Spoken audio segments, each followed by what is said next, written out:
Hi everyone, welcome to the latest edition of Finance and Investing. I'm Martin Shkreli. Today we have an interesting lesson plan. We're going to continue on our theme of analyzing securities, the internet sector. But before we get to that, I made some slides about hedge funds. So it's a topic that a lot of you care about, and with good reason. It's a topic I care about too. I was in the hedge fund business, and we'll be extending kind of our knowledge of Wall Street, which is sort of a theme. Let's see here. Make my video a little smaller. I don't have to see my ugly face. How's that? Okay. All right, so we did talk about Wall Street last lesson. I kind of distinguished between kind of two general themes on Wall Street. There's companies that are investors, and there's companies that service investors. And those generally the companies that service investors are investment banks or kind of specialty investment banks that do banking-like services. We talked about stock recommendations and why you should ignore them. And I want to talk to you a little bit about hedge funds in general. So hedge funds are a popular topic. They seem to be a preferred or desired structure to manage money. They're generally structured as limited partnerships or LPs. It's like a legal entity, the same way an Inc.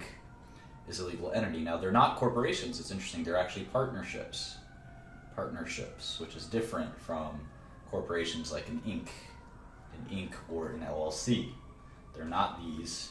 They could be, but I'd say 90%, maybe 90% plus of hedge funds are structured as limited partnerships. And so if you wanted to have, let's see, the e-lethal, that's someone who's chatting here, the e-lethal limited partnership, that's what it would be, e-lethal LP. This would be a hedge fund, and investors would invest in it, and the investors would be called limited partners. And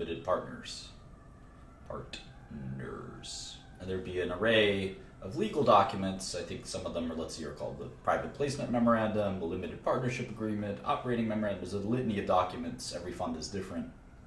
And these are the kind of rules of the hedge fund. And the rules are things like, well, minimum investment, you have to be able to invest at least $1 million, or we won't take you as a client. That's pretty typical.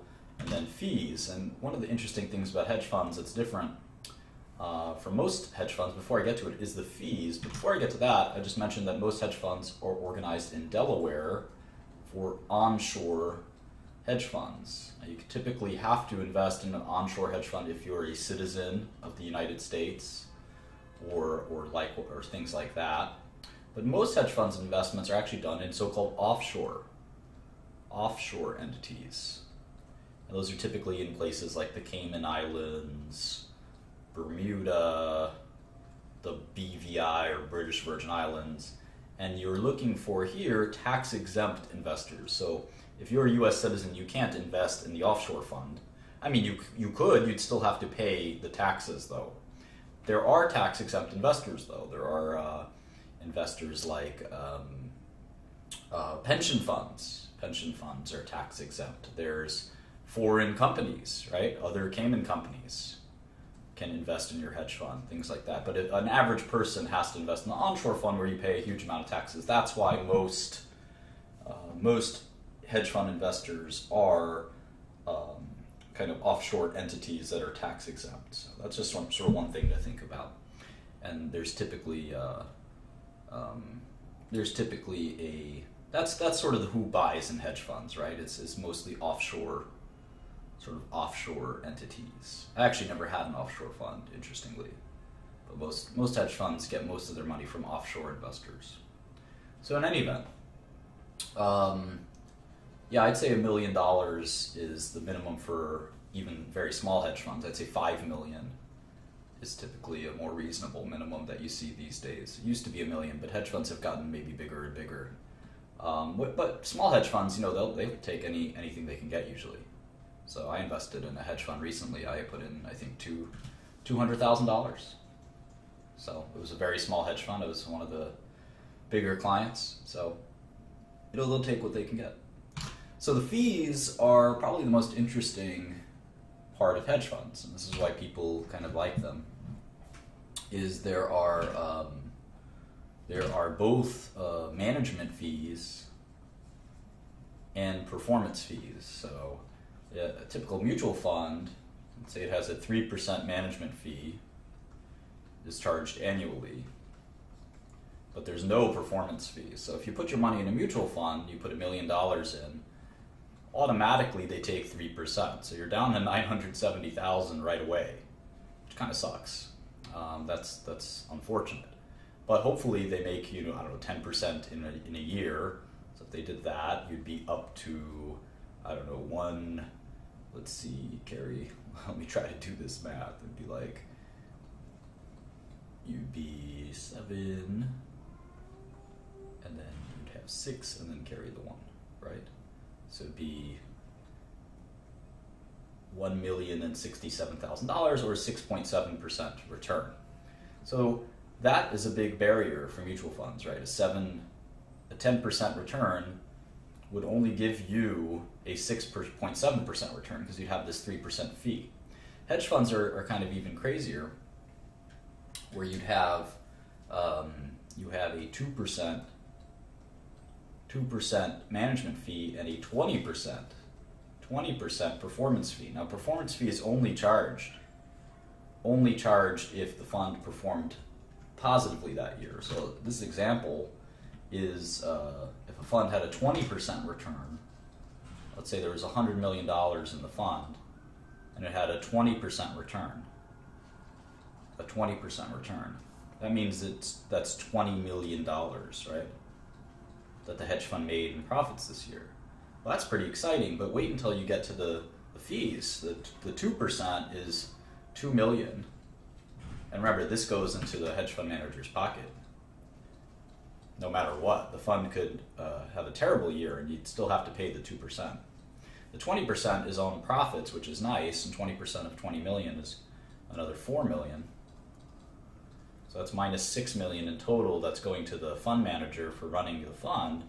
So you're down to 14 million. So a 20% return turns into a 14% return for you. And so that's sort of the problem with hedge funds, is they have such high fees that it's very hard to beat the S&P 500 or especially when you adjust for the risk that hedge funds have. For instance, there's no liquidity usually in hedge funds. We'll go to that in a second. There's very little liquidity. You generally have to invest for up to a year or more in terms of a lockup, it's called. But the goal of a hedge fund used to be not to have any years of losses. And there are funds like Soros, Steinhardt, Tiger, Renaissance that never had losses in an annual period. Those days tend to be over. The good old days tend to be over. Hedge funds report results on a monthly basis. Some report even more frequently than that, but typically on a monthly basis. And obviously the hedge funds try to avoid beta or market performance, because then you can buy beta without paying a hedge fund or being in a lockup situation just by buying the SPY. We talked about beta as kind of correlation to the market. And that's why hedge funds try to avoid just having only long exposure. But unfortunately, these days, hedge funds tend to generally have long exposure. They try to differentiate themselves with stock picking. But if you have 100% long exposure and 0% short exposure, that really is the definition of beta, with the exception that you might have better long exposure than, say, the index like the S&P 500. But in general, the way you generate alpha, I think, is through shorting. But that's just my opinion. So in any event, that's a kind of a brief overview of hedge funds. If anyone has any questions about that, then I'm happy to entertain them. Why invest in hedge funds is a good question. I actually don't think it's a good idea. I think the industry is kind of has a huge number of problems. And if you look at I think the average hedge fund, I don't know if there's a good hedge fund index on Bloomberg. Let's see, hedge fund index. No, here's Credit Suisse hedge fund index. Let's see if we can graph that. Well, from 2010 to 2016, let's see if we can go back even further. We can go back to 05. All right, so we can look at this versus the S&P, right? Let's see if we can look at that hedge. versus S&P. All right, you can see that the S&P 500, which has no fees and huge liquidity, did better. Now you can see here that from 05 to 2015, the hedge fund index and the S&P 500 had virtually the same performance, practically the same performance. There's less volatility, so you can see that in 08, when the market got destroyed, the S&P 500 got destroyed more, and then when it rebounded, the S&P rebounded faster. So there's more volatility, but not better performance. So, of course, this doesn't account for smaller hedge funds, which tend to be riskier, but sometimes also have higher rewards. It doesn't account for taxes. It doesn't account for a lot of things, so it really depends. I mean, I tend to think that hedge funds are like stocks. I mean, there's good ones and there's bad ones. Any other questions on hedge funds before I have the next part of this lesson prepared? It's a little bit more on hedge funds.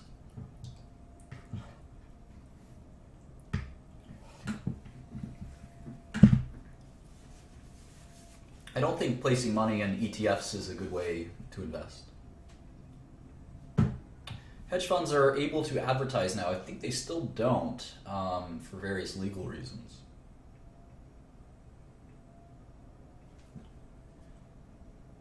Hedge funds generally invest in liquid securities. Some of them do illiquid securities.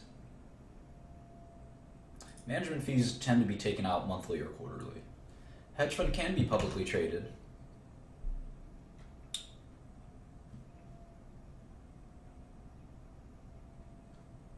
So anyway, let's go on to a few hedge funds, and this could kind of whet your appetite and make this interesting. Let's talk about a hedge fund called Renaissance Technologies. This is probably the most successful hedge fund ever.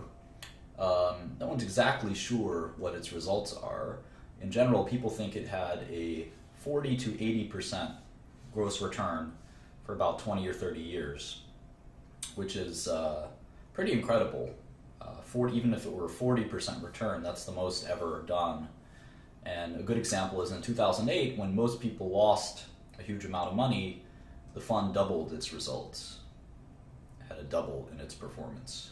And that's after its 40% fee, so technically it probably had over 150% return. The hedge fund doesn't take any outside investors, and they manage about $45 billion. The guy who started it is a mathematician named Jim Simons.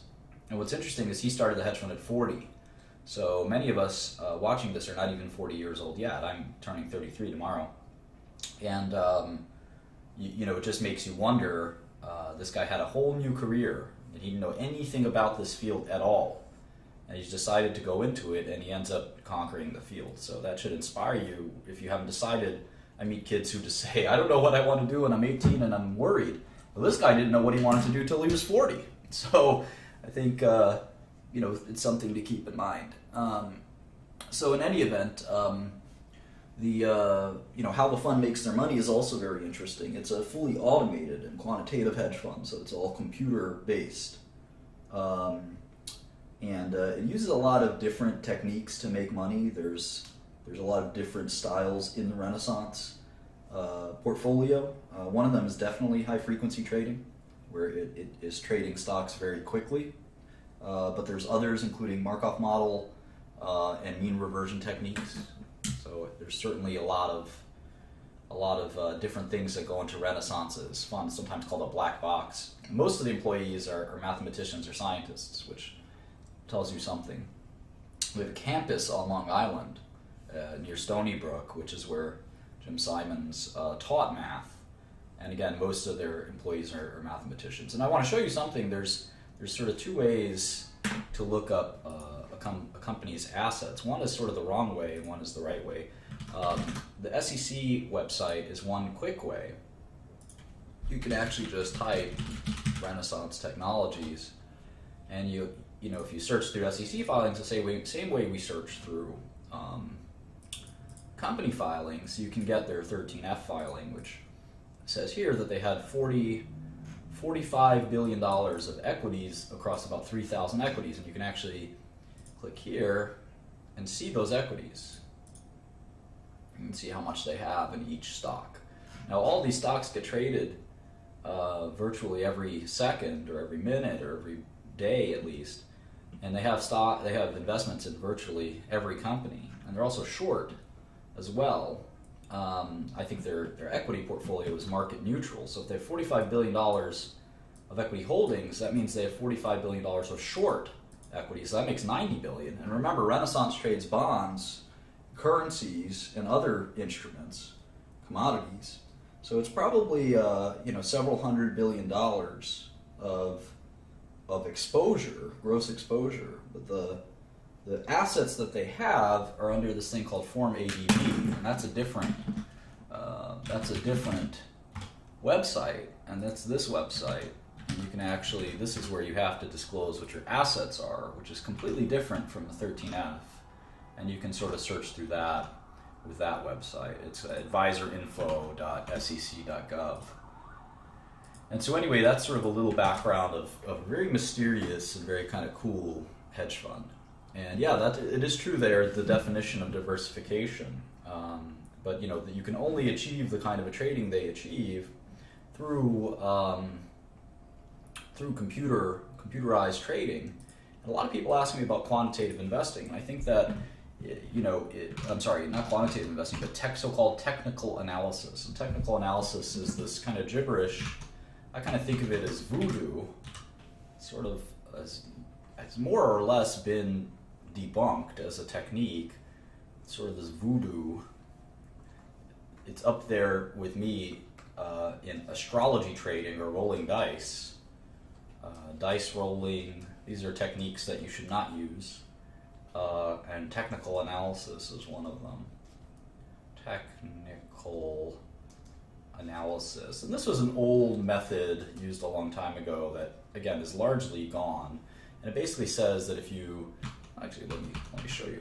If you look at a stock chart, kind of silly, if you look at a stock chart, you could actually try and predict movement by drawing these lines, these kind of, show you, trend lines, these different trend lines, and I don't know exactly how to do it, but this trend line might tell you something about the future of the stock price movement, and like you could call this a downtrend, if you will. And this is a resistance line, and you can see that the stock market is right at this resistance line, and if it goes above this resistance line, it'll go above even faster or something. And all this, I think, is nonsense. And the reason that I think this is nonsense is that if you look at real mathematical approaches, and you think about efficient markets, here's a real algorithm. This is called the Baum-Welch algorithm, and it's used to it's a Bayesian algorithm that's used to impute different hidden Markov model attributes. So if you want to look into that, if you want to take sort of a systematic approach to finance, that's a desirable thing to want to do. You want to sort of distill finance into rules and trading into rules. This is not a reliable rule, and you can actually do something in quantitative testing called backtesting. Backtesting. And what you'll find is if you backtest technical analysis across a large array of data, that it doesn't work. It doesn't work. In fact, a lot of algorithms tend to stop working when people discover that they work. So this concept is efficient markets or no arbitrage concept. So if something as simple as drawing lines, no arbitrage, if something as simple as drawing lines on a stock chart was enough to predict their future, if something would go up and down based on some drawings of lines, I mean, that would be a real silly kind of thing, right? I mean, it kind of seems quite silly. And I have a friend who says that his technical analysis toolkit, this is pretty funny, he calls this his technical analysis toolkit. Let's see if there's a picture of it. He has a very funny photograph of it. All right, these are all this is a funny one, I guess.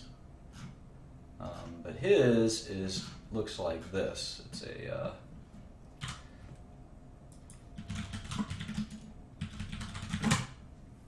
he gave someone Crayola crayons as his technical analysis toolkit because it reminded him of drawing lines on a stock chart to trade millions of dollars. Seemed like a pretty funny thing to do, and it certainly seems that way to me. So in any event, that's sort of he gave someone a box of Crayola crayons and put a Post-it on it and said, "This is your technical analysis toolkit." So I think that's a pretty funny thing there. So anyway, I think quantitative finance has kind of eclipsed technical analysis, and these complicated algorithms seem to work pretty well. At least the funds that employ them seem to do well, and the technical analysis line drawing doesn't really tell us very much of anything. So in any event, that's enough for the of the lesson. Let's get into our sector stuff. So I'm going to kind of segment this even further. I know we were doing software or internet, and so we're going to do this as internet/software, and then I'm going to make a sort of semiconductors electronics. So I think they're pretty different. Semiconductors, electronics, consumer electronics. No, technical analysis doesn't work because traders use it. No, traders don't use it. Maybe they used to, but most of the world's money is run a different way now. So I'll move some of these, like Intel, Taiwan Semiconductor, and Qualcomm, maybe Samsung. I'll move these over to our other section here. Texas Instruments, Broadcom. These are all kind of semiconductor companies, and they're going to have fundamentally kind of different properties from what we're used to. Cognizant is neither of those. Applied Materials, ARM. These are all semiconductors companies. Very different properties than internet/software companies, which is kind of what we're going to try to focus on. Broadcom, ASM Lithography, NXP, these are all semiconductors.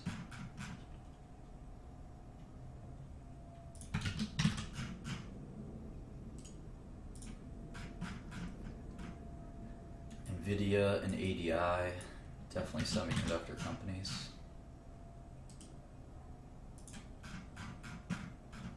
Oh yeah, I'll make my camera smaller. That's a good idea, thank you.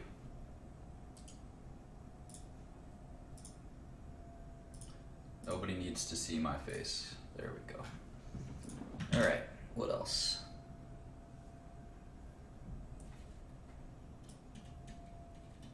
A couple more of these. So let's look at Twitter. That could be an exciting one. That one jumps out. Everyone knows Twitter. Twitter's ticker, I think, is TWTR, right?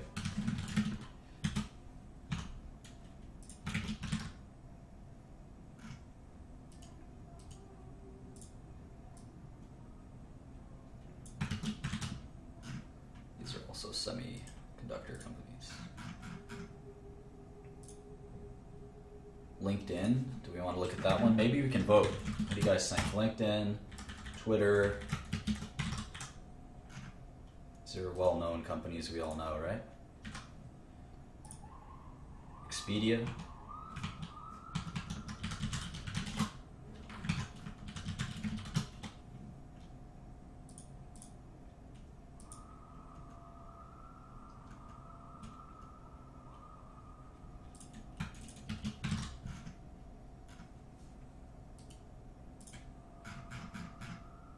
We did a little bit on Alphabet already, so I would say you have choices of Priceline, SoftBank, Baidu, Netflix, JD. Canon and Sony are not software. Let's get to those.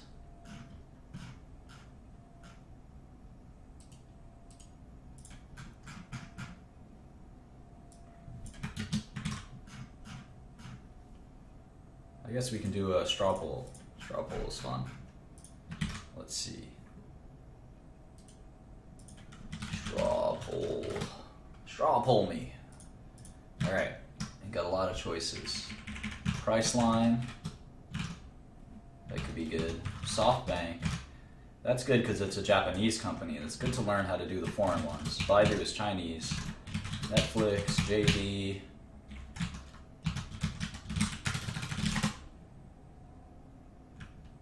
JD is foreign too. eBay, Yahoo. Yahoo Japan. It's going to be good to learn like subsidiary structures and stuff like that. Fujifilm and Hynix are not software companies. Let's move them over there.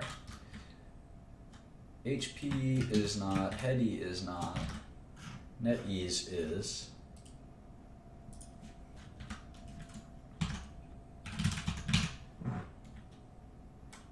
Naver, I don't think is software. No, it is. It is.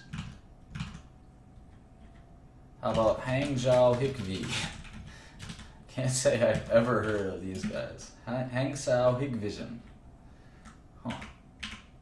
Hangzhou Hikvision. Jesus. The heck is this? Video surveillance products. Huh.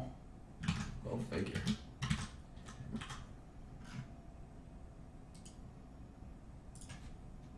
Yeah, Bing is a Microsoft product.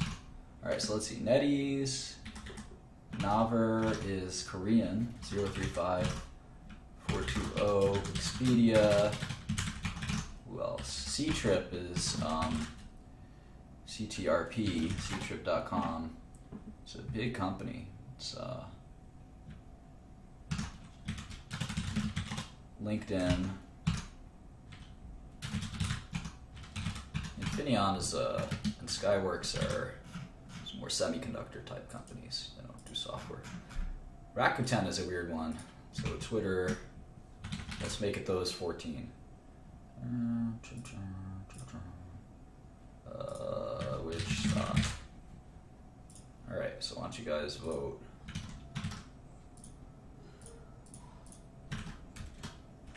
Let me know. Oops. We'll decide. It's Rakuten's ticker again. 4755.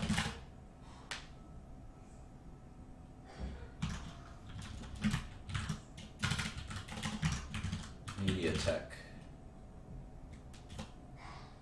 Someone's like coughing their lungs out in my hallway. Wondering if I should go help them. Dilemmas, right? Renesas Electronics. Huh. Semiconductor company.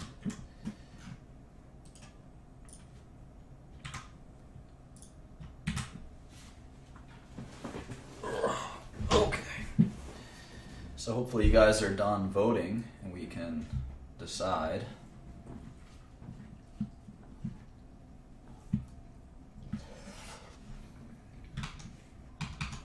Let's see what the results are. All right, most people want to look at either Twitter or Netflix. We can do both tonight. How about that? Let's do both.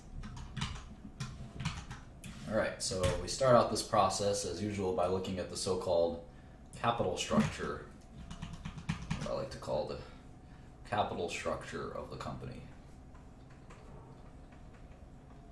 A quick way to this capital structure is stock price, shares outstanding, market cap is 1 times 2, cash, debt, and then 6 is 3 minus 4 plus 5. So these are all kind of fundamental, and this is the enterprise value. And the other way to look about capital structure is to think about it as seniority. So debt kind of is first, and equity is second. And in complicated companies, you have different kinds of debt. You have senior debt, for instance, some kind of junior debt. The junior debt is still senior to the equity. And maybe draw this upside down, I don't know, but I think of this as first, second, third. In bankruptcies, these guys get first dibs, and then these guys could sometimes even get completely evaporated. 6 is, let's see, 3 minus 4 plus 5. Market cap minus cash plus debt equals enterprise value.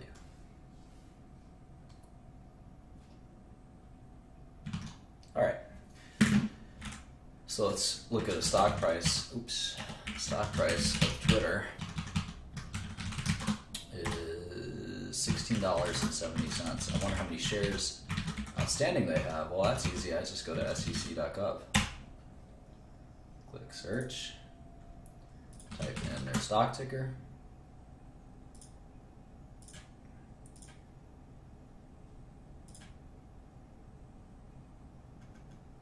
And we can see that they have 697, almost 700 million shares outstanding. I like to write the date, and I'll just do it to the closest quarter end, which is Q415. So now we know the market cap immediately is 11.6 billion. And so that's like I want to call it small. 11 billion is a lot of money. Where am I going here? Investing class. All right. I wouldn't call that small.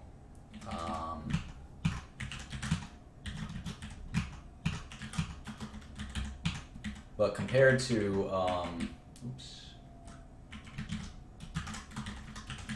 compared to these companies with 300, like Facebook's 300 billion, and Twitter's 11 billion.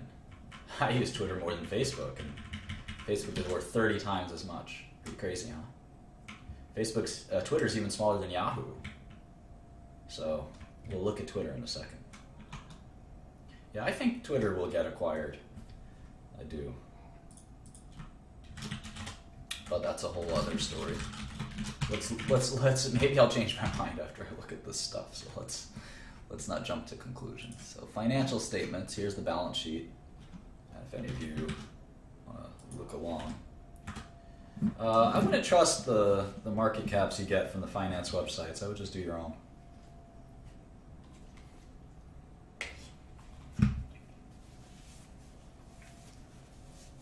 All right.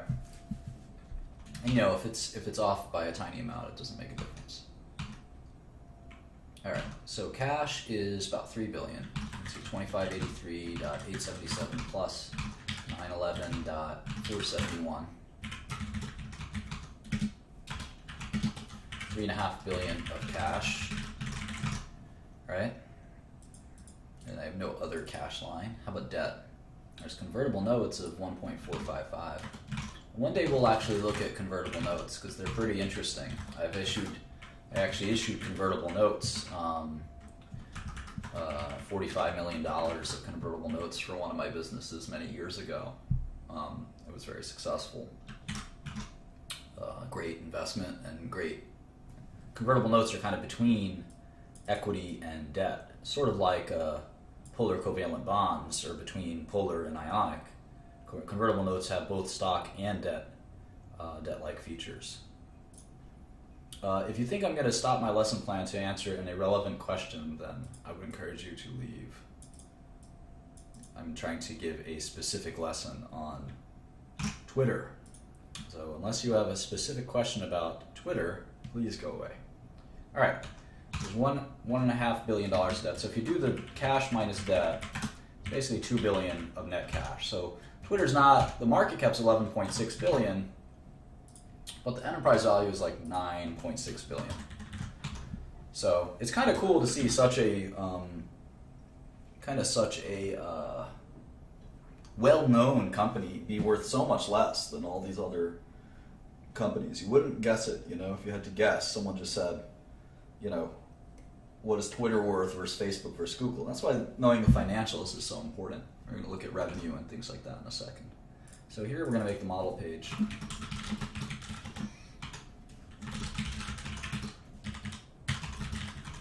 And I just like to put in like the last 12 quarters, including, or just 12 quarters, some past, some future. always right adjust, and I can highlight a whole cell by holding control, a whole row, a whole column, excuse me, by holding the control button on the keyboard and pressing spacebar. Then I hold shift and I press the forward arrow. I just hit the right adjust button, and that settles that. That's, if you double click the line between two columns, it shrinks the column. So there's a bunch of little tricks you learn over time. It's not too hard. It just hyperlinks it so you can quickly jump around the model. Anyway, then you want to do the annuals. So I like to go out to 2030 or 2035 in terms of the DCF. Revenue is the same, sort of the same line everyone has. So it's this is pretty cool. So you see their revenue, 2218, $2 billion revenue. They had 1.4 billion the year before and 664 the year before. So clearly amazing growth, right? Year over year, growth was 58%. Revenue year over year. So pretty blistering growth.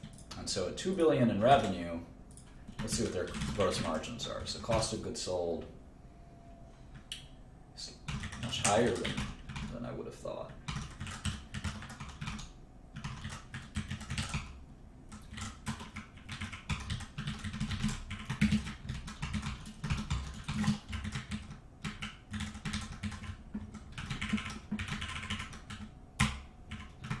Well, it's actually pretty good. Roughly 70% gross margins.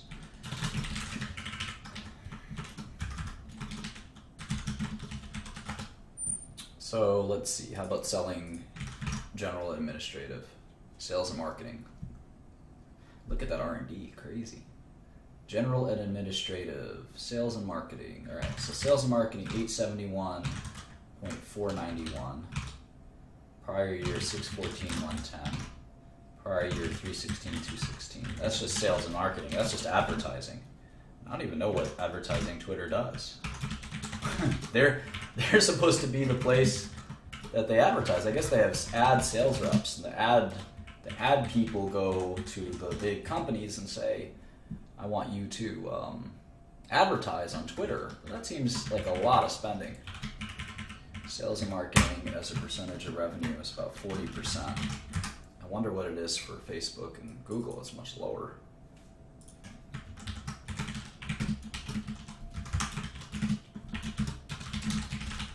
Very few businesses have that high sales and marketing percentage of revenue.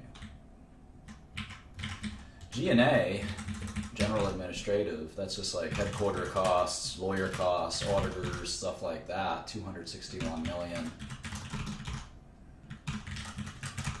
And then R&D, somehow they spent $806 million on R&D. I don't know where that's all going. That's programmers. Basically, that's programmers.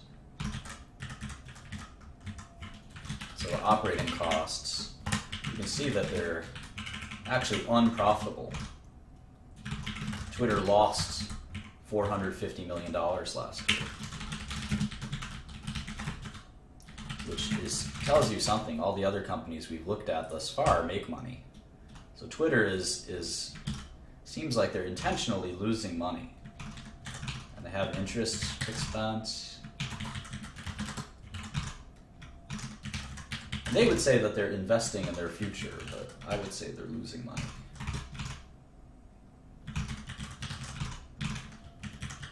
And when you lose money, you don't have to pay taxes, which is kind of a bright side. And you actually get to accumulate your losses so that there's no, it's kind of weird, there's no, when you do start making money, it's a delay until when you pay taxes, because you still have those old losses that you're kind of writing off.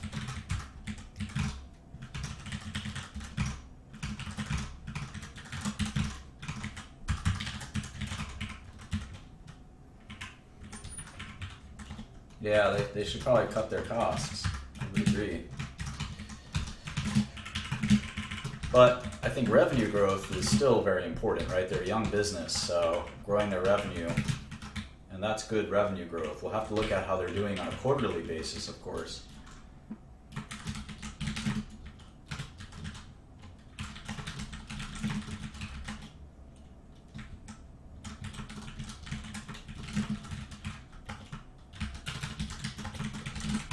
because maybe that revenue growth is slowed down on a quarterly basis. So let's try to see if we can determine that. So I like to draw a line that I can just move every quarter, just move it over every year as well. So I know what the estimated versus the actual is. That's the difference here. And cash flow from operations, they actually are positive, so keep that in mind. And if you look at CapEx, it's about equal. So it looks like they have a ton of different non-cash expenses.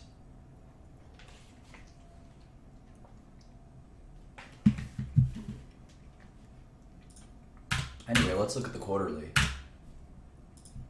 And yeah, in the internet, it's all about users. It's all about users and monetizing those users. Most companies focus on that. I've invested in some internet startups, and that's the idea, right? You don't really care about your profits, and that's sort of the why Facebook, going back to our comparable sheet, that's why Facebook is 28 times earnings and Amazon's 100 times earnings. Is most tech investors are used to like understanding that the income statement can change whenever the company wants to stop investing in research or whatever and lower its cost base. The income statement can change, but one of the things that's really important as a sign of strength of their business is the users and the monetization of their users. Eventually the rubber has to hit the road and they have to start making money. I think everyone recognizes that, but Twitter is negative. Negative net income, but maybe positive cash flow. So anyway, let's look at their, here's the 3 months.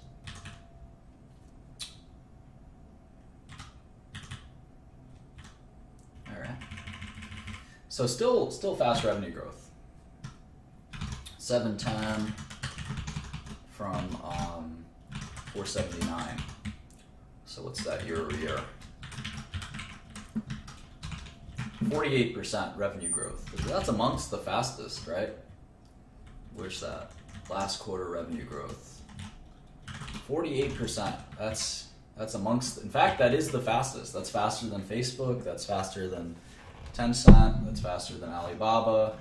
It's way faster than any boring company like IBM, Cisco, or Oracle, or Intel. So Twitter's the fastest growing company that we've ever looked at. Yeah, this approach will work for any industry, for sure. Value investing is just valuing companies and trying to see if you can find a bargain. We're doing that for Twitter right now. So gross margins are in the 70s. Let's see how they were last quarter.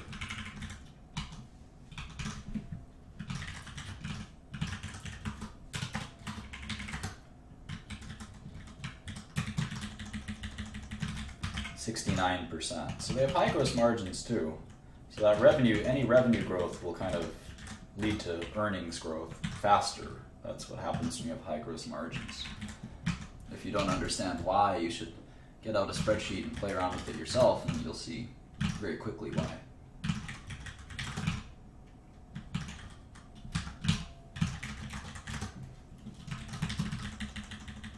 So it looks like they still lost money at least on a GAAP basis. In Q4. I think they made money though on a non-GAAP basis. So depending on how we want to make our model, we can make it GAAP or non-GAAP, but I encourage one to keep it the same. So you see they pay taxes. Taxes are kind of a cash non-GAAP kind of construct. So they probably are profitable on a non-GAAP basis and unprofitable on a GAAP basis, which is sometimes normal when you're a growth company that's just becoming profitable.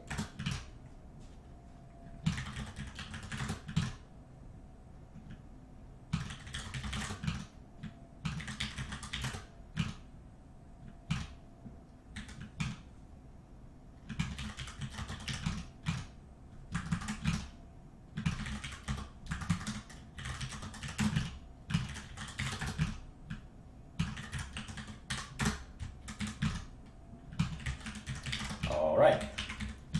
So yeah, 48% revenue growth is still extremely fast and very exciting. Because the whole idea is that the revenue growth will continue, and hopefully growth in costs will be less than growth in revenue. So let's take a look at what growth in costs look like.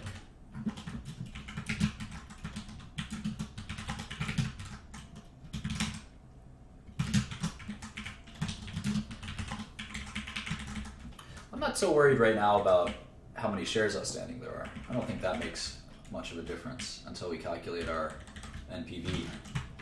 All right, so the expenses are growing less fast than revenue, so eventually, if this continues, eventually they'll be in great shape with profits. Perhaps we should do, they do have a quarterly cash flow, so you can see on GAAP basis, reported net income, well, let's do two. We'd like to do model net income, which is just our model, and then reported net income, which is negative 90 as well. And then you can see that the cash flow from operations is actually 99 plus 99 million. So all these add backs, we call them either add backs or adjustments. Let's see what the bigger ones were. You can kind of see that stock-based compensation, I never like to see that as the biggest one because ultimately that is a cost.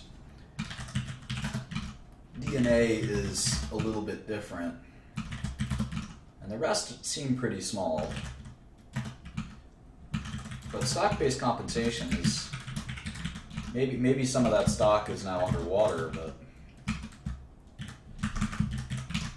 stock does have value. They could issue stock, for instance. Even stock options technically have value.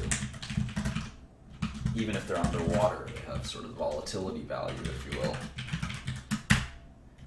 So those are the add backs.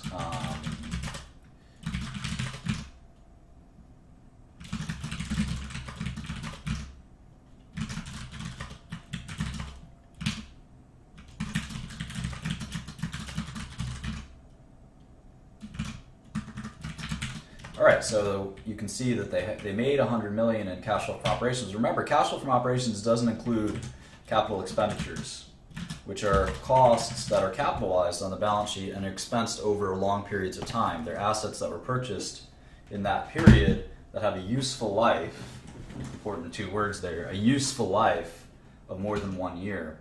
And you can see the purchases of property and equipment here are about $80.46 million. So technically, Twitter made $19 million that quarter, which is a pretty small amount.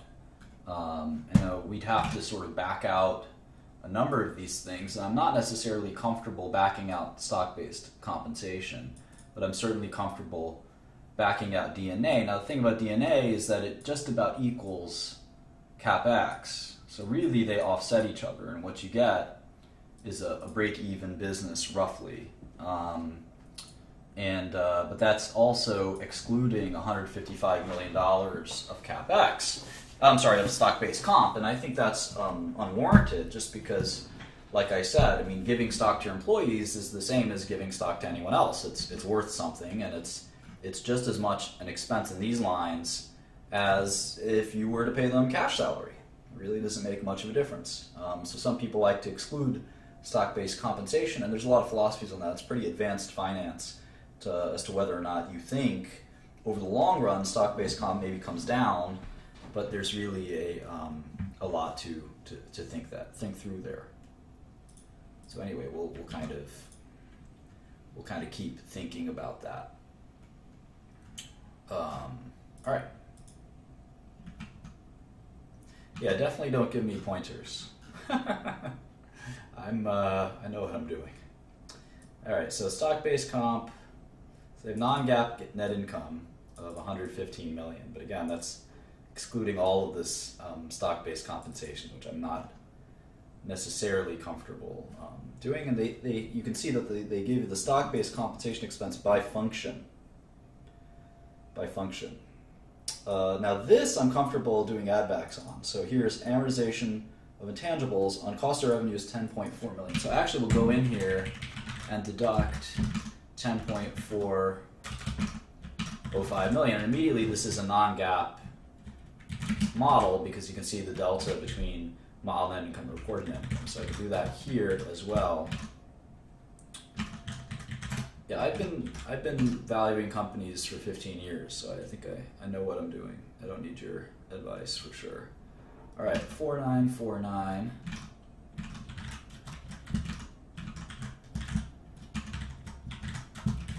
And these are modest amounts relative to the stock-based comp, which is the monster amount. And the reason stock-based comp is a adjustable expense is because it's not a cash expense. But again, giving someone a load of stock is not totally different from giving someone cash in many ways. So there's some restructuring expenses here too, which you could deduct, which I will deduct.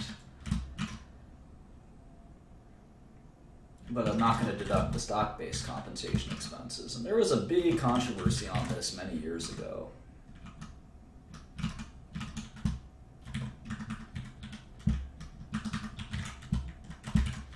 R&D 8746 minus 0.064. Okay.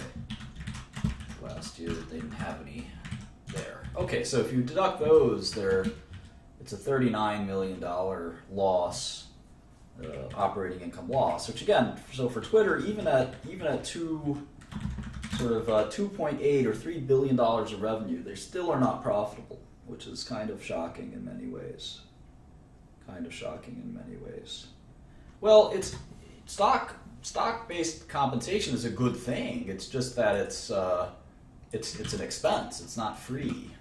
That's the theory. It's not free. And so you have to find a way to expense it. And that's not easy because it depends on the price of the stock, and there's this Black-Scholes value, and it's sort of all over the place. But hey, man, let's kind of read this update together. How about we do that?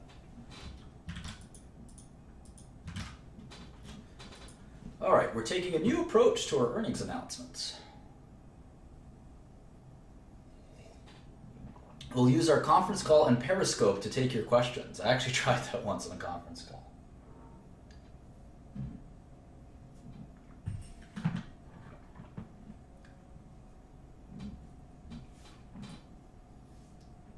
Adjusted EBITDA. So again, they're trying to say they're profitable, but it's a little hard to digest. Active advertisers. I've never seen that metric. They have 130,000 active advertisers. I don't know that makes a difference. 5 years from zero revenue. Is that right? Wow. Twitter founded in... Well, it was founded in 2006, but I guess they didn't have revenue until... I like to write when they're founded. 2006.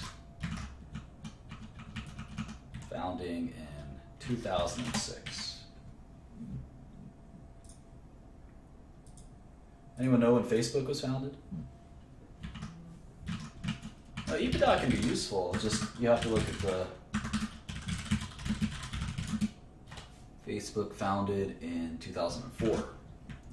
Yeah, they've done a little bit better of a job. Only a few years apart, too. Microsoft was 1979, right?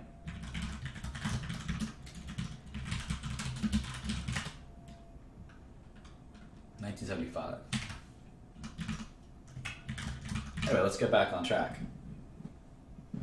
We saw a decline in monthly active usage in Q4. Well, that's the death knell, right? That's the death knell for any internet company. A decline in usage. We've already seen January bounce back. Okay. We're confident that the growth trend will continue over time. Well, the revenue growth and the user growth should track over time. And I would say that the user growth lags revenue growth, or revenue lags users. So we're going to have to track that pretty carefully.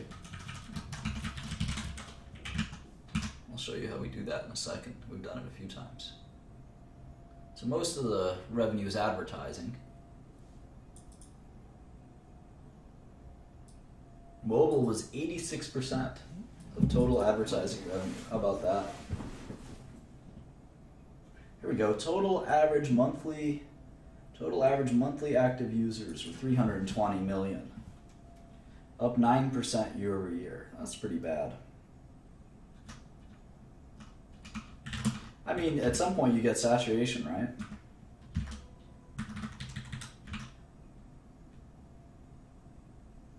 And it was 320 last quarter, so that is flat.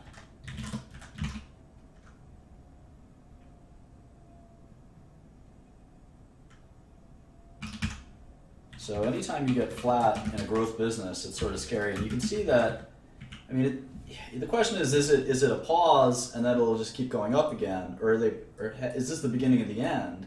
We know that Facebook's at 1 billion. So if Twitter's going to stop at 300, well, look at the business. It loses money. How valuable could this be? Maybe they can cut costs, I don't know, but that's a little scary.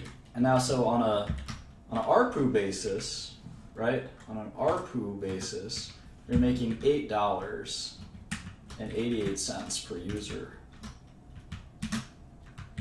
ARPU, average revenue per user. And I'm multiplying that by 4 to give it an annual basis, because this is a quarterly basis, right? They have 320 million users and they made $710 million in revenue. So that's like $2, right? $2 per user per quarter, so $8 per user per year. And if I look at Facebook, we have the same algorithm, and it's even less, right? They're doing 6, but I'm not multiplying by 4, so I can multiply by 4. So they're doing more. They are doing more.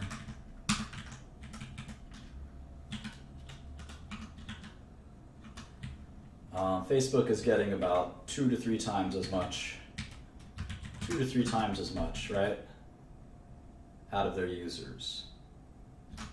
But they're also growing users. I mean, Facebook, look at the user growth is 17%. 17%.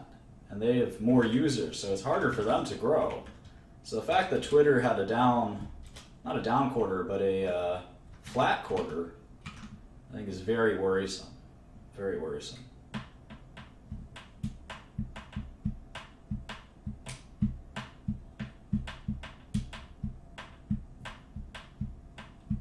I don't know what SMS fast followers are, but if you exclude those, there was a decline in users. So pretty worrisome.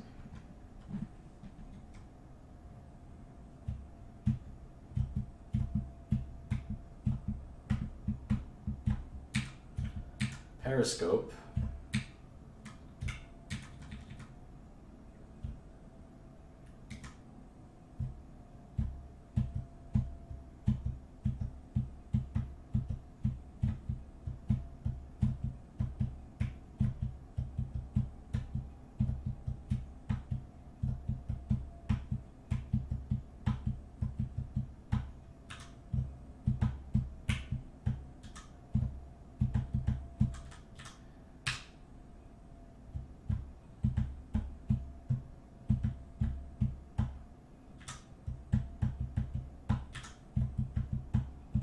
So for Q1, we expect revenue of 600 million, roughly. That's pretty interesting, right? They have revenue of 595 to 610. That's also kind of worrisome. I don't know what revenue was last year, though. Let's look at that in a second.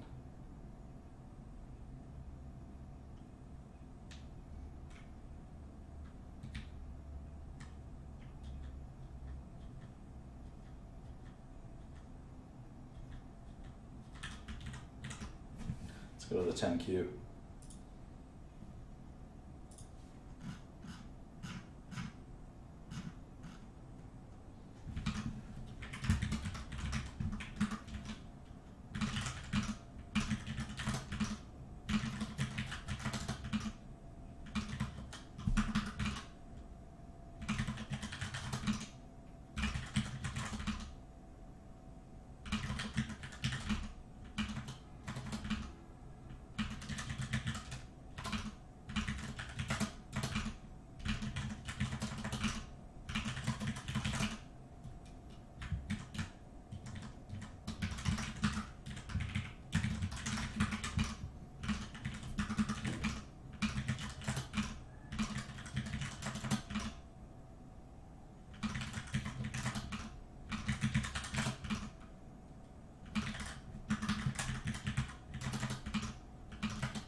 Okay, so yeah, you can see the kind of revenue growth slowing down a little bit, but I'm kind of curious for a couple more quarters.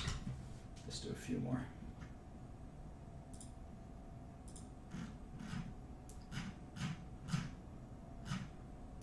Yeah, I'm pretty curious how Facebook defines active user, because if they define it as anyone who's using any of the Facebook platforms like WhatsApp, Instagram, or Facebook, the website, then I'm kind of curious, sort of curious how they define that. Whereas Twitter Twitter I guess could play the same games with that average user definition with Periscope. Periscope's a small brand right now, but that's another kind of question, isn't it? If you're an active user on one of the company's websites, technically you're an active user, right? So I'd be curious how Facebook defines that. And I don't think they break it out. I don't think they break it out too well. So you gotta take these average user calculations in stride, at least for Facebook. Maybe not for Twitter, but you can also look at Facebook's user growth prior to the acquisition of WhatsApp and Instagram. And there's probably someone's asked that question on one of the conference calls at some point.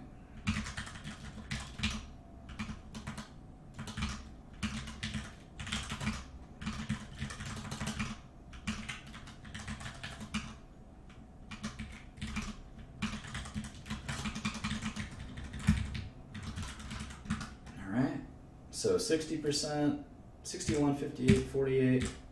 Now for the final quarter. Very curious about this one.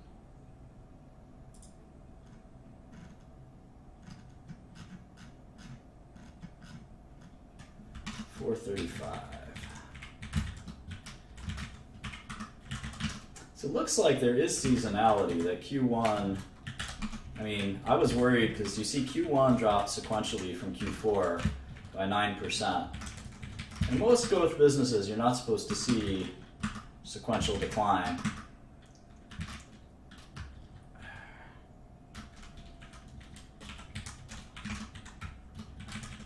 And so the fact that they're telling us there will be another sequential decline, I'm not sure that that's that worrisome. Let's see what the year over year is. The year over year is for 39% growth. Well, they can't grow at 60% forever, although Facebook's accelerating growth at their highest, now their highest revenue ever, so I don't know. Can't all be Facebook. You gotta value Twitter on what Twitter's worth. You might say, how do I value an unprofitable company? Well, I'll show you. I'm a specialist at that. That's what biotech is all about, for instance. Pretty easy. You gotta think about it sort of conceptually, but it's doable. Alright, got all the quarters done. That was fast. Now you never have to do them again. That's the good thing.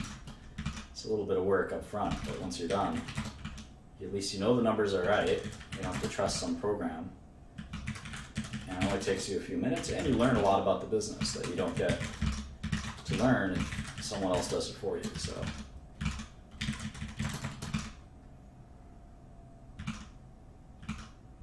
all right,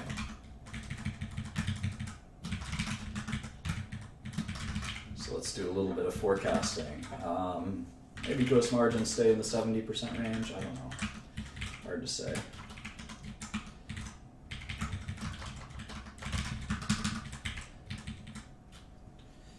Costs are going to be tricky. Costs are growing quite a bit.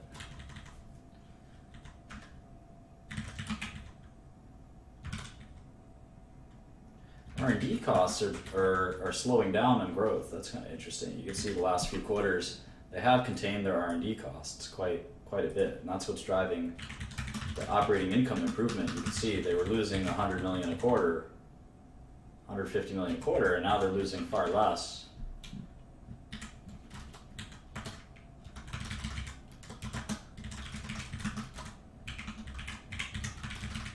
So for argument's sake, let's say revenue increased 30% year over year. And we'll talk about kind of how, what that forecast means. Let's assume that happened. It's kind of alarming that they still wouldn't quite hit profitability, even with $1 billion, almost $1 billion a quarter, they still wouldn't quite hit profitability.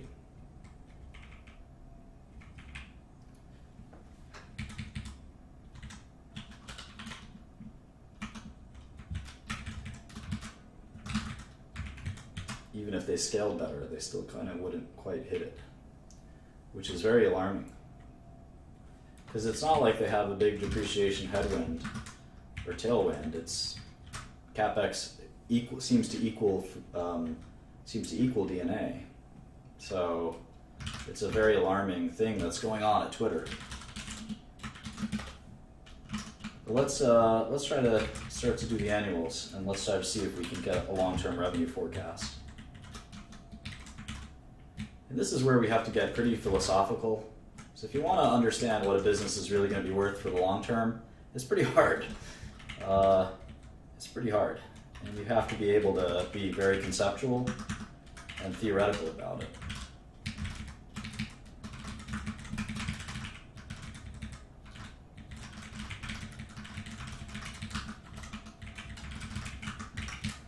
So let's see, at least we know that Twitter's value is 9.6 billion, right? So we can kind of play around with that. Conceptually. That's a good starting point. In math, there's this concept of inversion. There's two great mathematicians who said anytime you encounter a tough problem, invert. So Jacobus was a famous calculus pioneer, and he said, invert. Always invert. And then Descartes was another mathematician, logician, who invented this way of thinking called reductio ad absurdum.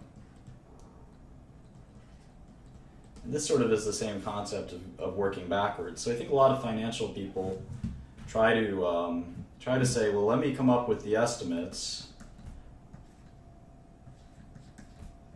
Let me come up with the reasonable estimates for earnings. X, YX, ZX, etc. And I'll take the NPV, which is some kind of discounted cash flow of these estimates, and some of these discounted cash flows. And what a more reasonable thing to do is reductio ad absurdum. So what you want to do is look at the value of the company. In this case, it's 10 billion, and you can say, well, what stream of earnings is will give us a reasonable market value of $10 billion? And we know from doing this a number of times, say $1 billion at steady state with a 10% discount rate is worth about $10 billion. We also know that $500 million of net income at an extremely low discount rate of, say, 5% is worth about $10 billion. So can Twitter ever be a $500 million net income company? And the answer is sure. I mean, it's a $3 billion revenue company, and that's only 20% net margins, right? Most of these tech companies have operating margins north of that.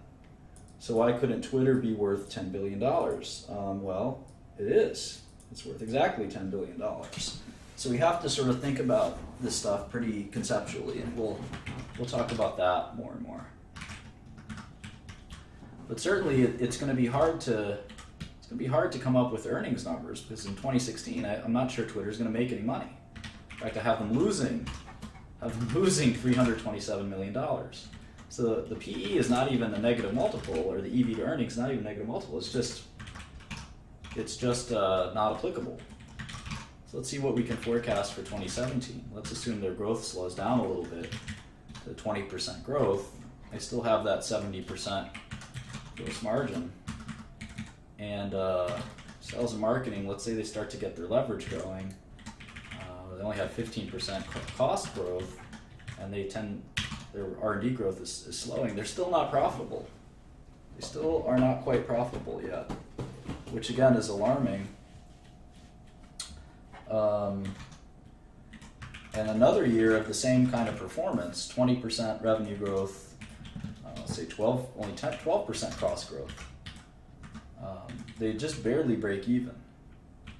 So they need to really evaluate what is it about Twitter that over the long haul, what is it about Twitter? Let me show you sort of really quickly what I mean. What is it about Twitter that needs to sort of be there to stay static? So and I look at drug companies a lot like this. This is kind of interesting. So the idea is, can they just maintain Twitter? And this R&D cost can drop, say, 20% a year, because they're not going to program any new features, right? They're not going to program any new features. Twitter is Twitter. People like it, that's that. I'm not sure. I would imagine revenue will start to decline if that happens, but if they keep their sales and marketing up and their G&A up, maybe it's just the same old algorithm that people use all the time. That's possible. It's possible. So if we look at the business through that lens, maybe we'll pick a year where the revenue does start to decline. We'll do that in a second. This is a good kind of brain teaser. Anytime you look at a company, this is an example, kind of we call this a runoff model. And the idea is, what if they stop developing R&D completely? And then a couple of years later, now they're still spending a ton of money here developing new features. I mean, you spend $400 million on R&D, I mean, that's going to be, you're going to get something out of that. But if the pace drops and they start to decline, say 2% a year in revenue, they're still quite a profitable company. And let's say at maturity they're going to decline. So I don't know, people just get sick of Twitter. It's just a fad. Let's say it's a fad. Discount rate's going to be pretty high. In fact, if we're giving discount rates out like 8% to Facebook and Amazon, I'd say we have to give out 10% to Twitter, right? And that's why the relative discount rates are so much more valuable than doing WACC, WAC, or let's say WAC is WAC, but or CAPM or something like that.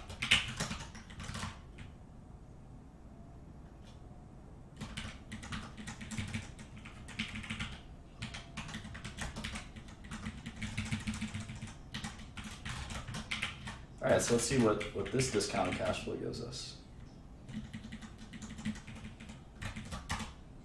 Well, it's about $2 billion. So this is like, I don't know if we call this an optimistic scenario, but under this scenario, Twitter is worth significantly below what it's trading for, which means it's a short.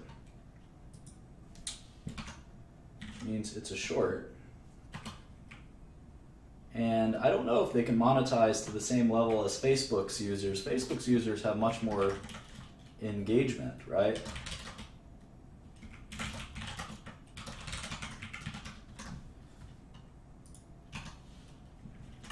So I have the shares worth $7 as opposed to their current price of 16. So you can make some money shorting it. But in any event, maybe they could. You know, let's see if we had.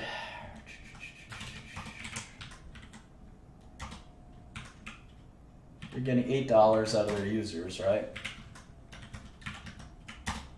And I'm assuming their users stay flat, and they get up to $13 out of their users, which is still not quite Facebook's mode.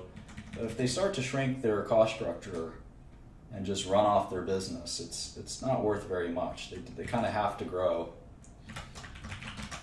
Unless they can somehow shrink their cost structure to nothing and still maintain a lot of revenue, which I don't think they could do.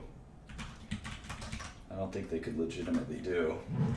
So it's fun to do that kind of a model and see if they can get there. Now let's do it the other way around. Let's say that Twitter stays being kind of like this $9 ARPU, or their ARPU grows. Let's argue that their ARPU is going to grow slowly. So at the end of 15, they had 320 million users. So let's say they grow their ARPU 3% a year. And it's not a fad, it's just not going to grow much. But it's reached the popularity it's reached, and it's a permanent popularity, and you're going to get maybe international growth or something. So now in ARPU, what you can do here, which I think is pretty fun, is you could say, well, I think ARPU can grow, say 20%, maybe 10, let's say 5% a year. Let's say 5% a year. So if we do that, we can actually multiply ARPU times users to get our own revenue number. And that's kind of interesting. Now, gross margin should stay roughly the same. What happens to cost is hard to tell. Like maybe costs will grow, in line with revenue growth or slightly below that. But obviously, in a situation like this, if they can grow revenue 8% a year forever, they'd be very, very happy. That's a little unrealistic, but that's also why we're giving them a 10% discount rate, right? And you can see if they can do that over time, they'll be in great shape. But even then, it looks like the shares are not worth. That's a pretty rosy scenario, right? That's a pretty rosy scenario. And even then, the shares aren't worth that much. Now, maybe the next few years will be the super growth years. Although, having said that, last quarter, the user growth was flat. So it's hard to grow. Now, ARPU's going up, which is good because advertisers are realizing that it's a good bargain. The ARPU growth is 30%, whereas user growth is 9%. So maybe ARPU growth will have some serious, more growth than 3 or 5% in the near term. A couple supercharged years, let's do that. Let's put in a couple supercharged years. So for 2017, let's assume it's like 25% ARPU growth, and 20 and 15, then it slows down to 5%. So they can get Facebook-like ARPU at some point. Today's Facebook-like ARPU. Then you get $30 a share.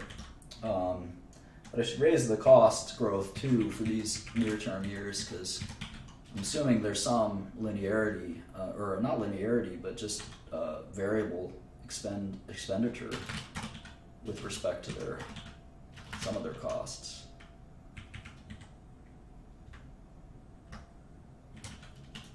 So anyway, there's $25 a share, and that's versus the current stock price of 17. So anytime I see user growth flattening out, I think that ARPU tends to be harder to grow, right? Because the whole reason ARPU is growing is because an advertiser like GM says, well, this is a growth platform, and the cost for that ad of the word car, right, it should be more expensive, and sometimes in this case 20 or 30% more expensive than before. But if ARPU starts to go down, if user number starts to go down, ARPU should lag behind, but it eventually will follow it because advertisers like GM and Ford will say, I don't know that I want to advertise on Twitter. I'd rather advertise on WhatsApp or something that's growing. So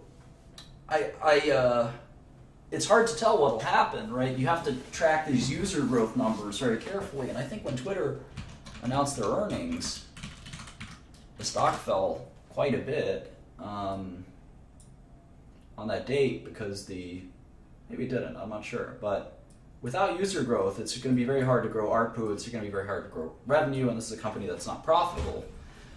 So if there's a way to predict users, not user growth particularly, but users during the quarter, that'd be kind of interesting, right? Because you'd be able to say, well, user growth is rebounding or not rebounding. And in the old days, I used to make models based on different metrics. Sometimes these websites will you can actually kind of calculate it through different sources.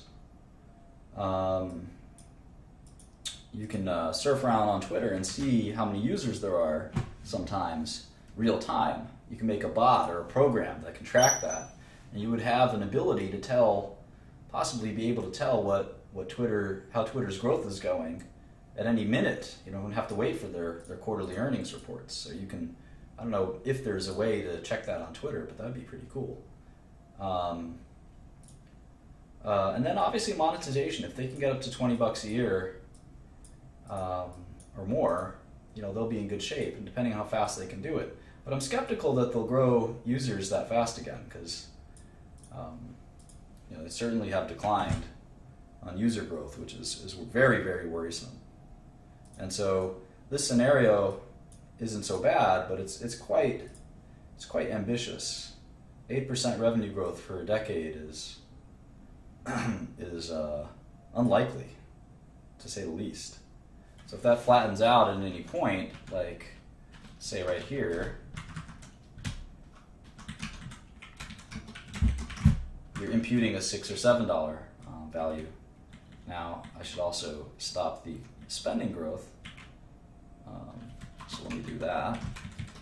But I don't think it's going to be a heck of a lot better. Yeah, $13. And with the 10% discount rate, I mean, there's a lot of risks. Again, Twitter could easily be a fad.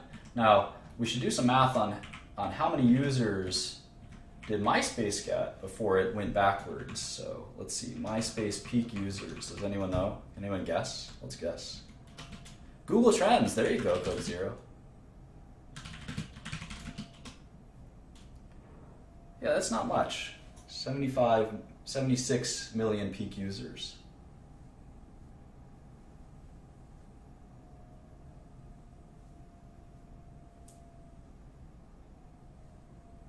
So it's hard to say that at MySpace, it's hard to say Twitter's a fad. I mean, MySpace went from 0 to 75 back to 0. How about Friendster? That was a pretty big fad.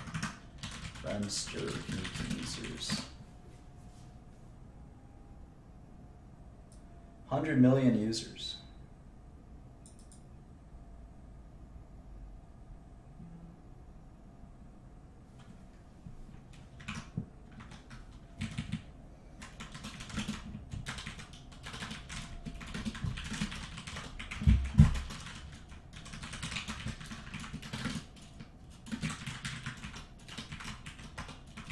What was MySpace again? 60, 70, 80 million users? The concept, I guess, is that once you hit 300 million, it shouldn't go backwards. Coke Zero's a genius. You can actually Google how much people, you can actually track on Google how much people look for Twitter, and you can see maybe has peaked. Maybe has peaked. Maybe if we graph that against a MySpace, it's peaked as well.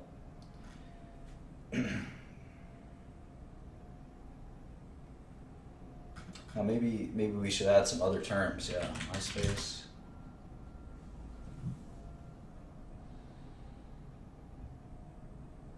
Yeah, you can see Twitter's kind of in the beginning of that decline. Let's try Facebook. Facebook had 19% user growth last quarter. Facebook's a little different, but it's also declined.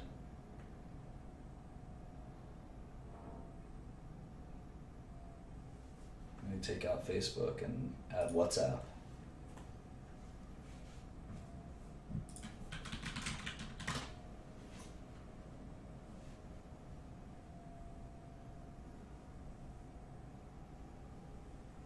And WhatsApp's still growing. So this is a fun way to look at it, for sure. We're going to try to do a lot of these philosophical questions of how to look at companies like this, because it's not easy. The traditional ways is basically impossible. This is not a private equity type business. We have to think really conceptually about ARPU and users over long periods of time. And we're going to even become philosophers thinking about Maslow and other kind of seemingly irrelevant things, because the question is, do we need Twitter in our lives or not? And if the answer is yes, that's probably more important as a brand. It's more important than these numbers, because if the answer to that is yes, it'll have 20-30% growth in ARPU for years to come, right? And with minimal user growth, and then a plateau.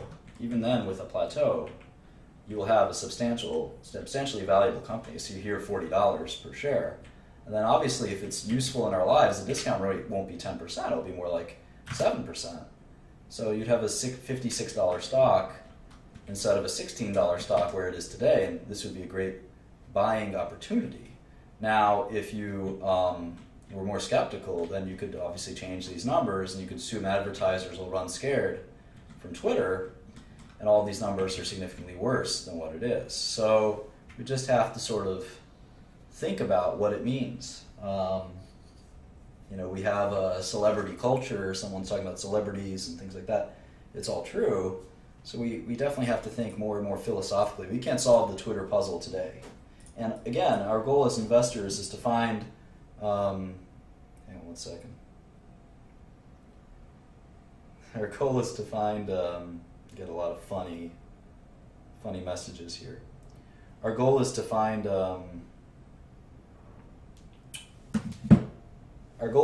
stocks that we can feel very, very comfortable investing in. And many of these technology stocks may be just too difficult to understand. Now, occasionally we'll find very, very valuable technology stocks, or great shorts as technology stocks. So we got to think those through, and we'll learn how to do it a little bit together in addition to what I already know. But this is definitely an interesting case. You certainly don't expect Twitter to be profitable in 2017, or if they are, they'll be minimally profitable. Let's put in some of our earnings estimates.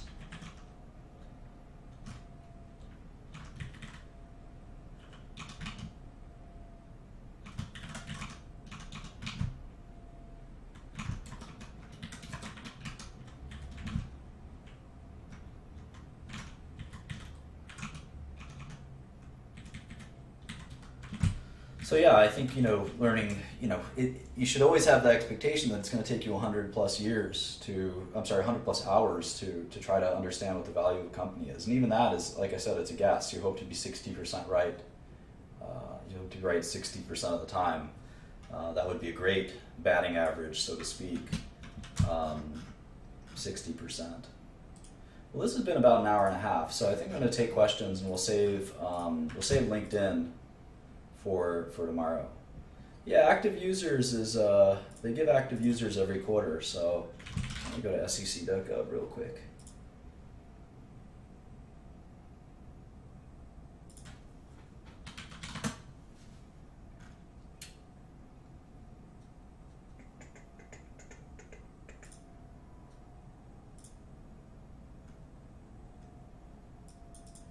Yeah, so it's been pretty flat for these guys. I mean, you look at active users, it was 320, 320, and 316. That's pretty abysmal. That's pretty abysmal. Now, ARPU is growing like a weed, but if users don't start growing, those gains in ARPU will stop as well. I mean, Twitter will be an important place to advertise if you're Ford and GM and Toyota, but it won't continue forever. They got to get user growth back in gear. That's some very, very weak user growth. Yeah, we're going to do NVIDIA for sure.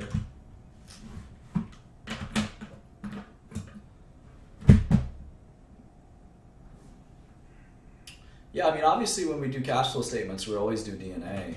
But if DNA is going to be small, in most of these cases it is, then it's just as well to ignore it.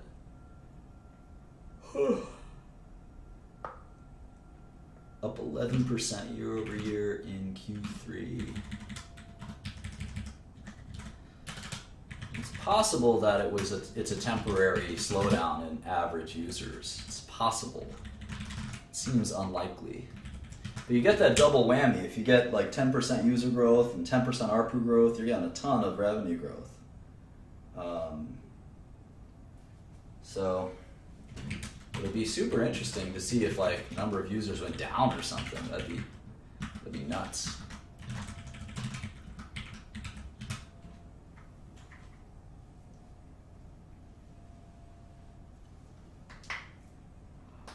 Oh no, Indiana James. Facebook is a pretty long-lasting fad. Like I said, it's about 10 times the number of users Friendster and MySpace ever had. So maybe it'll peak eventually, but say drinking soda was a fad, it still hasn't peaked yet. I don't know. No, I don't think about trading a stock within 2 hours of meeting it. That's like marrying someone after 2 hours of meeting them. It takes a long time of analysis to understand it all, about 100 hours at least. Usually few hundred hours. I haven't even built out the model. I'm just looking at some basic things like users and things like that. Let's look at another one. I mean, it certainly seems like social media is going to stick around for a while. All right, so we got users for the last 6 quarters have been pretty flat. Kind of in that high 200s, low 300s range. Pretty stubborn, although they have gotten ARPU from 5 to 9 in the same time period. So most of their growth is coming from pricing. No one complains about that. Twitter ads are double. Twitter ads are double what they used to be. Where's the outrage? I guess they're not drugs, right?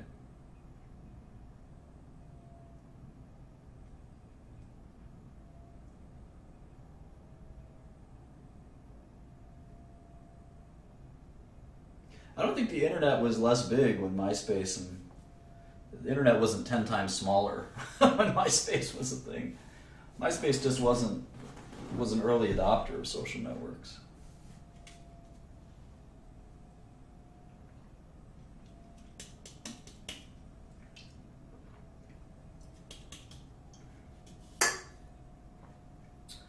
Yeah, I don't know what's going to happen to Twitter.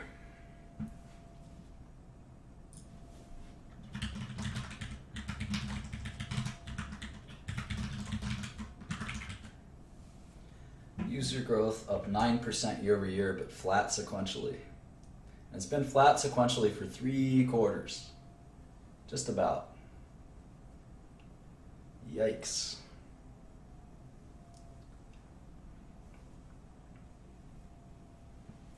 Very worrisome.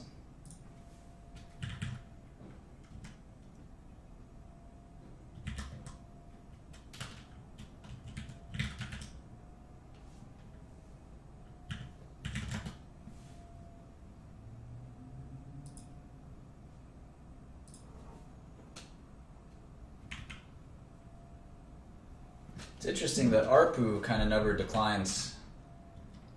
Other than in Q1, it declined kind of pretty substantially. So users grew, but ARPU dropped. But then it kind of just rebounded.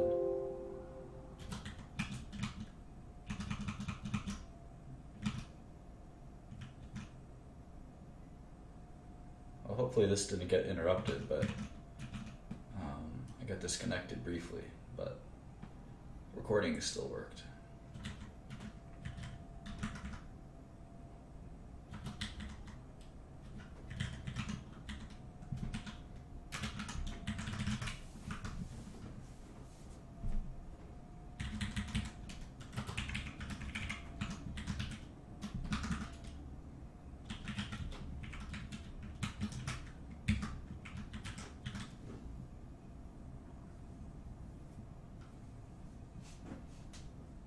You know, I think you can probably derive ARPU through users. Because if you have, I mean, in fact, you could argue that it's kind of fascinating, right? So their ARPU is a third of Facebook and their users are a third of Facebook. So maybe their ARPU can't really grow anymore, right? Why would their ARPU be able to grow until users grow? That makes sense. If I'm an advertiser, you know, I'm paying ARPU based on how many users you've got. Does that make sense? Really about how many minutes they spend on the site, or we got to track all those things. We got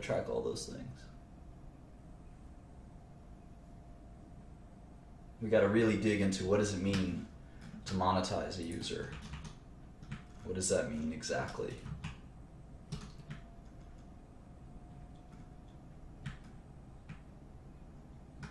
So that's kind of what the internet's all about. Yeah, I don't know how much I trust their user numbers either, but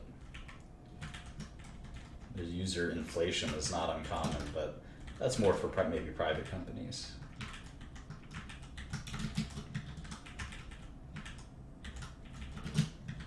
good thing is not every company is going to look like Twitter. We're going to have our fair share of kind of slow-growing companies like an Oracle or a Microsoft, right? Last quarter, Apple and Microsoft lost, 2% revenue growth. Not everything's going to be hard to value like Twitter, so we got some good old classic value stocks as well. Apple's not a software company. I'll put it over there.